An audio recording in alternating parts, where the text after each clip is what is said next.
Hello, welcome to Do It Yourself channel.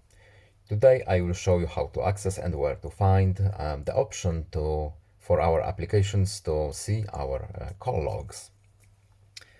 So to uh, access our call logs permissions, we have to go to the settings, then we're looking for security and privacy option.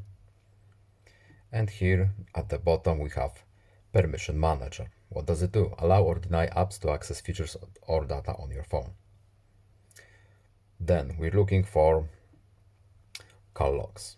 So as of right now, the 6 out of 8 installed applications are allowed to see our call logs. To remove applications from accessing our logs, we simply choose an application that has been granted permissions, for example, Google, and we simply don't allow. Yes, don't allow anyway. And now our Google application is not allowed to see our call logs. That's all. I hope this video was helpful to you. Please leave a like and subscribe. Have a nice day and see you in the next video. Goodbye.